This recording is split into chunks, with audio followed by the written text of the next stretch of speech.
सो इस क्वेश्चन में हमें दो पिथबॉल दी हैं और दोनों पे चार्ज सेम है, तो उसकी वजह से they will repel each other and let's say at equilibrium उनका सेपरेशन r है, ये वर्टिकल डिस्टेंस y है और दोनों की लेंथ सेम दे रखी है। तो if this angle is theta then this distance obviously is r by 2, half of r. So tan theta will become equal to perpendicular upon base r by 2 by y. और अब हमने क्या किया, इस पूरे सेटअप को हमने y by 2 distance from bottom पे क्लैम्प कर दिया। बॉल तो अभी भी रिपेल कर रही हैं, तो उनका जो लेट्स से इक्विलिब्रियम सिचुएशन पे उनका सेपरेशन r डैश है। तो अगर ये एंगल थीटा डैश है and obviously this distance will be how much, r dash by 2, half of this distance.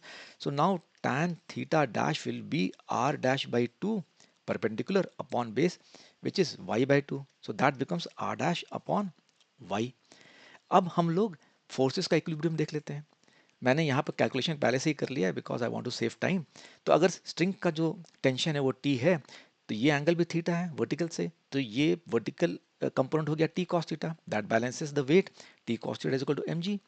And जो हॉरिजॉन्टल है T sin theta, that balances the force और repulsion between these two balls, so T sin theta is equal to F electrical force. इनका ratio ले लो तो tan theta is equal to F upon mg। हमने अभी निकाला tan theta is r by 2y, तो r by 2y बराबर कर दिया, दैट मीन्स mg को लिखो तो is equal to 2fy upon r। Similarly यहाँ पे अगर आप देखो नया टेंशन है स्ट्रिंग में, दैट इज टी डैश, तो उसका जो vertical component will be T dash cos theta dash because this angle now is theta dash, that will balance the weight mg तो चेंज नहीं हो रहा।